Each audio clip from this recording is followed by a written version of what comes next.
بسم اللہ الرحمن الرحیم۔ السلام علیکم ورحمۃ اللہ وبرکاتہ۔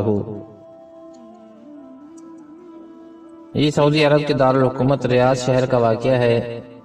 ایک نیک خاتون رمضان المبارک کے مہینے میں ہر روز افطار سے پہلے تمام بچوں کو اکٹھا کرتی اور ان سے کہتی کہ جو کچھ میں کہوں اور کروں تم بھی وہی کہنا اور کرنا۔ پھر وہ دعا کے لیے ہاتھ اٹھاتی اور کہتی یا الہی ہمیں اپنا گھر عطا کر جس کے آگے ایک نہر ہو۔ تمام بچے بھی ہاتھ اٹھاتے اور کہتے یا الہی ہمیں اپنا گھر عطا کر جس کے آگے ایک نہر ہو۔ اس خاتون کا شوہر ہنستا اور کہتا اپنے گھر کی بات تو سمجھ آتی ہے لیکن یہ گھر کے آگے نہر ہونے کا کیا مطلب؟ اس علاقے میں نہر کہاں سے آئے گی؟ بیوی جواباً کہتی کہ آپ کو اس سے کیا غرض، یہ ہمارا اور اللہ تعالیٰ کا معاملہ ہے، آپ بیچ میں مت آئیے۔ وہ تو کہتا ہے کہ مجھ سے جو مانگو میں عطا کروں گا، ہم تو جو جی میں آئے گا مانگیں گے اور بار بار مانگیں گے۔ غرض وہ اسی طرح بچوں کو اکٹھا کرتی اور خود بھی دعا کرتی اور بچوں سے بھی کرواتی۔ رمضان المبارک بیت گیا۔ ایک دن اس کے شوہر نے کہا کہ اب بتاؤ کہاں ہے تمہارا گھر اور کہاں ہے وہ نہر؟ خاتون نے بڑے یقین سے جواب دیا کہ اللہ تعالیٰ ہمارا گھر ضرور دے گا، وہ ہماری تمام مرادیں پوری کرے گا۔ اس سے اگلا واقعہ خود بیان کرتی ہیں اور کہتی ہیں کہ میں شوال کے 6 روزے رکھ کر فارغ ہوئی تھی کہ ایک روز بڑا عجیب واقعہ پیش آیا کہ میرے شوہر عصر کی نماز پڑھ کر مسجد سے نکل رہے تھے کہ ریاض کے ایک امیر آدمی نے ان کا راستہ روکا۔ میرے شوہر انہیں جانتے تک نہ تھے۔ اس آدمی نے انہیں سلام کیا اور کہا میرے پاس ایک گھر ہے، آدھے گھر میں تو میں اپنے والد صاحب کے ساتھ رہتا ہوں مگر اس کا دوسرا حصہ خالی پڑا ہے۔ اللہ تعالیٰ نے مجھے اور میری اولاد کو اپنے فضل و کرم سے بہت نوازا ہے، ہمیں اس آدھے گھر کی ضرورت نہیں ہے۔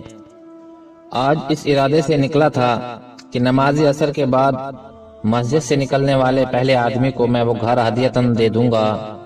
یوں آپ سے ملاقات ہوئی تو گزارش ہے کہ میرا ہدیہ قبول فرما لیں۔ بلا قیمت مکان لیتے ہوئے ہمیں تردد سا ہوا۔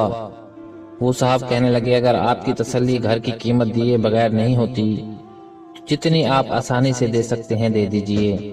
خیر ہم نے کچھ اپنے پاس سے اور کچھ ادھر ادھر سے جو رقم اکٹھی کی وہ کم و بیش 8,000 ریال بن گئے۔ وہ رقم ہم نے اس آدمی کے حوالے کر دی۔ اب ہم مکان کے مالک بن گئے تھے مگر وہ گھر ریاض شہر کے ایک ماڈرن علاقے میں واقع تھا۔ سچ ہے کہ جو انسان سچے دل سے اللہ تعالیٰ کو پکارتا ہے اللہ تعالیٰ اس کی پکار ضرور سنتا ہے۔ لیکن ایک بات نے مجھے پریشان کر رکھا تھا، میں نے اللہ تعالیٰ سے جو گھر مانگا تھا اس کے آگے ایک نہر ہونی چاہیے تھی۔ گھر تو مل گیا لیکن اس کے آگے نہر نہیں تھی۔ میں نے ایک عالم دین سے پوچھا کہ اللہ تعالیٰ تو فرماتا ہے کہ مجھ سے جو مانگو میں تمہیں عطا کروں گا۔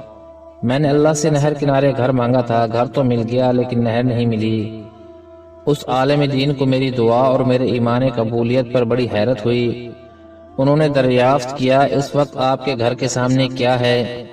میں نے کہا اس وقت ہمارے گھر کے سامنے ایک خوبصورت مسجد ہے۔ عالم دین مسکرائے اور فرمایا یہ نہر ہی تو ہے۔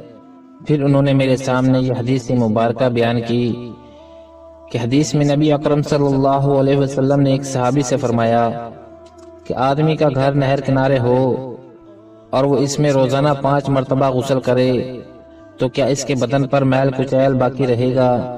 صحابہ کرام رضوان اللہ علیہم اجمعین نے جواب دیا نہیں یا رسول اللہ صلی اللہ علیہ وسلم، اس کے بدن پر میل کچیل باقی نہیں رہے گا۔